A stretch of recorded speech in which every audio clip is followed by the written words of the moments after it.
I am delighted to be joined on KUMB TV today by the chairman of Hammers United, Mr. Paul Colborne.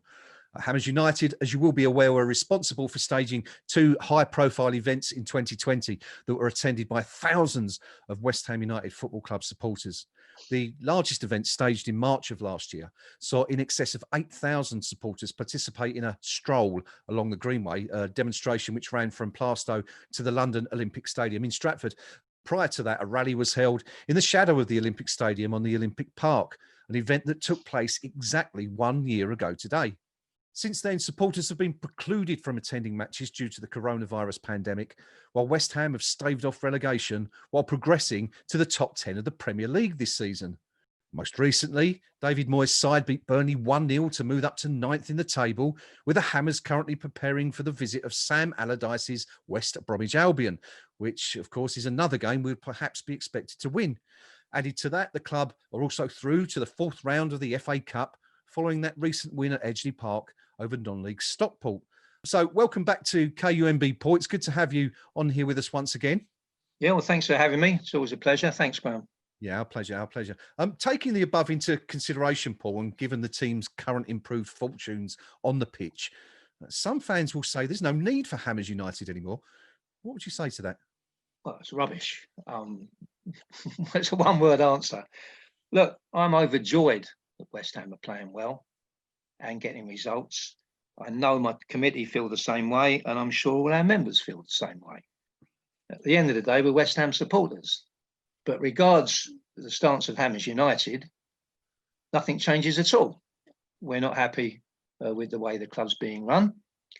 Frankly, I would say personally, if we won the league and we won the European Cup next year, I'd be absolutely over the moon. But nothing changes for Hammers United.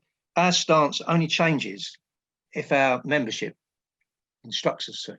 And so, you know, the protests, for example, if we were to win the league and the European Cup, possibly our members would say, call off the protests. I doubt it very much, but only if our members tell us.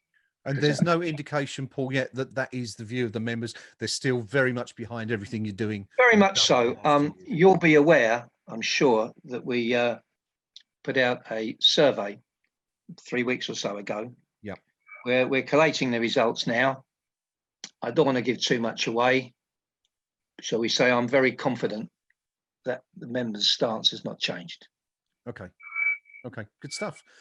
It's obviously been a long time since those protests took place. As I said, you know, we had the first one there in the shadow of the Olympic Stadium, and then you followed that up with that march along the Greenway, which, as we said, more than 8,000 fans attended that one. And I know you were planning to do further rallies or demonstrations after that, but of course then coronavirus kicked in and it's been impossible to do so since then. So given the fact that you haven't been able to do those sort of things, what else have you been, you know, occupying your time with since March? Really? Well, myself and a couple of others probably did about 6 hours each yesterday on Hammers United. There's a lot going on, but just to take you back to the protests, Graham, just that particular thing.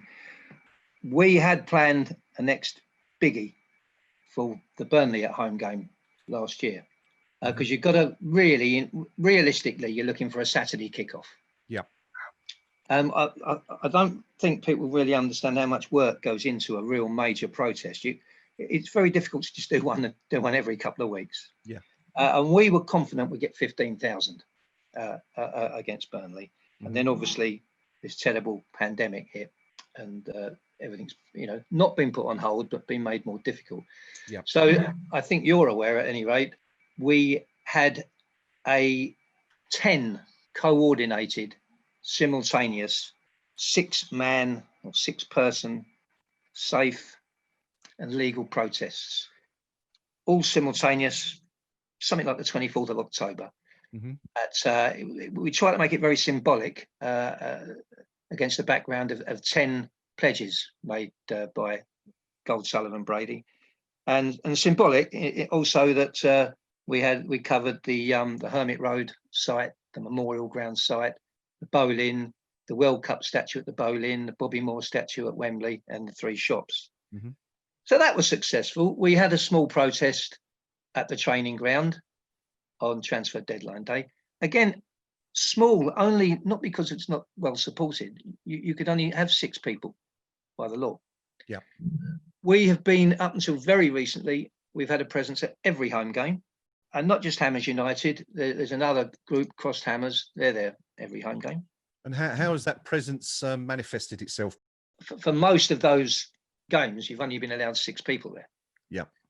So there are a few groups of 6, Mm-hmm. Basically socially distanced. Sometimes there have been occasions when Karen Brady's come by, David Gold. When the team coach comes, we always applaud the team coach. Trevor Brooking comes, we always applaud Trevor Brooking.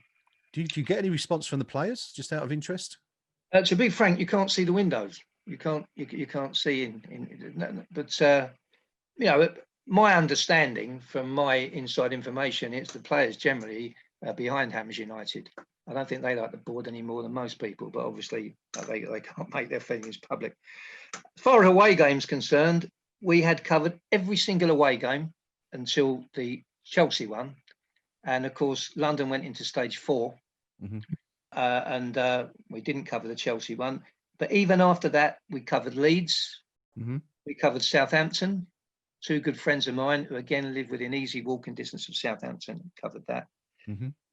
You know, COVID's moved on, unfortunately. It's escalated, and we had a protest. We had people going to Stockport, and we called that off. So protests have continued, but obviously not in a big way, because for obvious reasons. Sure. And we had a meeting. We provisionally arranged a meeting last week with our solicitors to look at further mass protest. Okay. But I called the meeting off. It seemed little point. So on that front, as I keep saying, Graham, I'd love West Ham to win the league and the European Cup, but nothing changes unless our members tell us so. Okay. But Good there's stuff. a lot of good stuff been going on. Yeah. Yes, you've been engaging supporters. You touched on it a few moments ago. You've been engaging the fans in a survey. How's that gone for you? Survey's gone very, very well. It's gone better than I expected. Yeah. But our people are still looking at it. We want to put the results out in a certain way. The full results will go out. It's going to be totally transparent. We've certainly nothing to hide, quite the contrary. Mm-hmm. We just want to get it right and professional. The take-up was more than I expected. I'm very, very pleased. Okay. But the other big thing that's going on with Hammers United is, you will recall that for the first year or so of our existence, we strove for fan engagement. We strove for meetings with the club. Yeah. The club's stance was always, look, if you want to talk, you've got to apply for a seat on the official supporters board. Mm-hmm. Our stance was, the official supporters board is not a democratic organisation. It is a club constraint. We will not do so. Yeah. I'm pleased to say, as you will be aware again, that after months of this and the club being totally unmoving on it, they disbanded the official supporters board. Okay. And talks have been going on for a bloody long while now with, and let's rephrase that, we have been working with other fans groups. Okay. A bloody long while towards setting up a new independent supporters committee. Independent being the operative word. Right, and these were groups that were already involved in the official supporters board? Yeah, some of them. But basically, the core of it has to be, because we're working with the Football Supporters Association, and they've worked bloody hard helping us. And so any West Ham group that is affiliated to the Football Supporters Association will be involved. Okay. And a few others. And we feel we're nearly at the end of the road now. The club and the groups from the Independent Supporters Group, or proposed Independent Supporters Group, have been talking, and we expect an announcement probably this week. The end of this week is the most likely. And that would be a huge achievement. If that comes off, if you go back to the club stance, they won't talk to you. You've got to join the official supporters board. That's now been disbanded, and I'm extremely confident that an announcement will be made imminently on a new independent supporters board. Well, that's excellent news, Paul, of course, because that's something, as you said there, you've been striving for since the beginning. I just kind of wonder, actually, touching on that, talking about recent events at the club, given the difficulties that you guys have had in achieving access to the board of directors, and, being able to negotiate with them. What's your view on the influx of new directors that have been recently announced by the club in the last week or two? Well, I can't get my head around it. I just don't understand it. Obviously, the Times and Claret and Hugh are saying there's nothing in it at all. They're just saying, well, they've just done that so the directors can go and watch a game of football. Yeah. Which is their prerogative. I don't really think it's in the spirit of the way the country is trying to act at the moment. Mm-hmm. But Graham, I don't know. I have no idea. But wouldn't it be good if the new directors had some sort of business acumen to offer the organisation, or perhaps if they offered some football knowledge, or maybe this long hoped for director of football? I can't see, and obviously I'm sure they're all wonderful people. I'm sure they're great people, these four people. Yeah. I just can't see what they offer, what they offer the club. Okay. We'll wait to see, of course, what happens with that. We were all sort of quite surprised, I think, when those announcements were made last week. As someone quipped in the on social media the other day, West Ham now have enough directors in the boardroom to field a football team. I think there's 11 members. Yeah, but they need a man's team and a woman's team. Well, it can be mixed, I suppose. We could have a youth team as well. We could have 33 on the board. Listen, Paul. The reason we're speaking today is because, as I said at the top of this interview, that it's a year today since that first demonstration, rally, whatever you want to call it, protest that was staged on the Olympic Park. It was a huge achievement at the time, because I know, speaking to you back then, you were unsure whether or not you would gather, the number of supporters required for it to make an impression, I guess. Yep. It did that. What are your memories of that day back in January? Obviously, it was a nice sunny day. That was one of your worries, I seem to recall, that, it would be poor weather and people wouldn't turn up. But looking back now, 12 months on, what do you look back on, and what do you take from it? Well, the big worry was, of course, that no one would show up. And I come in from the north, and I was at St Pancras with a lot of friends, mostly ex-EastEnders.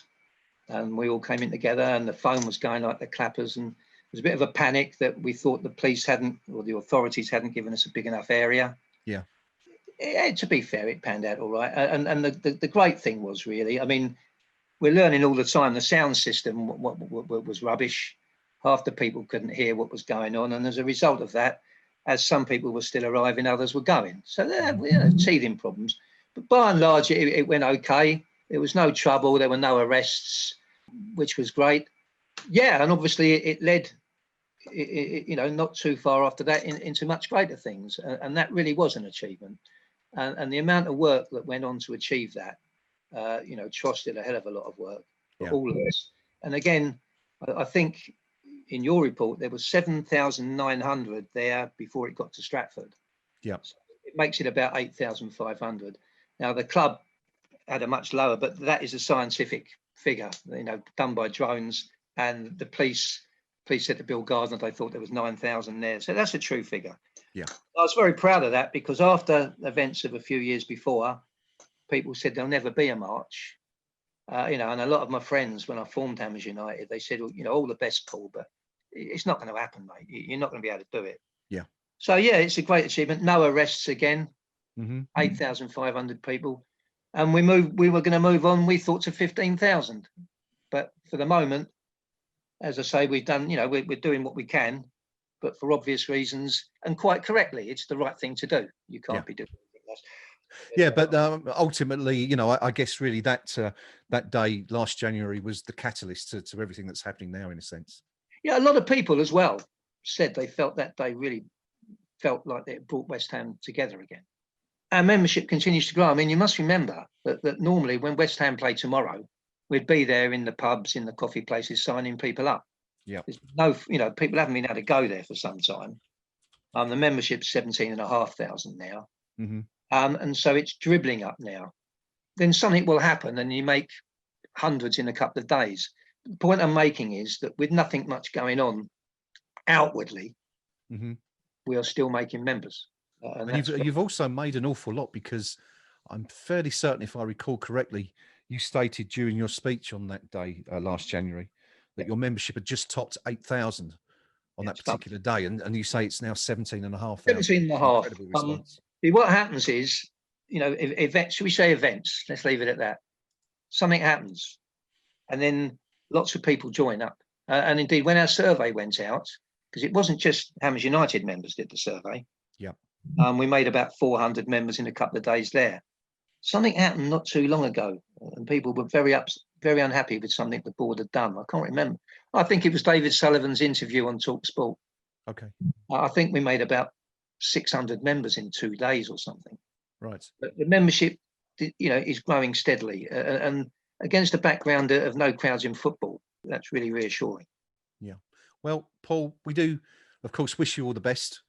It's quite clear that Hammers United isn't going away anytime soon, and you're continuing the hard work behind the scenes. It's been an incredible year, really, for you and the team there at Hammers United. You've achieved an awful lot.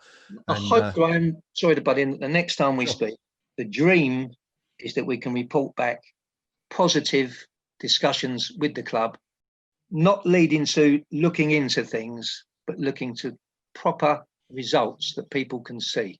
And obviously, should the ISC go ahead, and I'm very confident it will, then we will be putting forward items to go on the agenda in line with the results of our survey. Okay, great stuff. Well, we look forward to seeing the results of the survey very soon. Paul, thank you, as I said, for joining us once again on KUMB TV. It is always a pleasure to chat to you, buddy, and have you on here. All the very best to you and the guys at Hammers United, and of course with the Independent Supporters Association. Thanks very much, Graham. As I have to ask the same question that I always, where do I send the invoice? You're going to give me the usual answer. We'll talk about that one offline. All right. Seriously, thank you very much for having me on. I appreciate it. Thanks, Paul. It's a pleasure. Take care. Bye.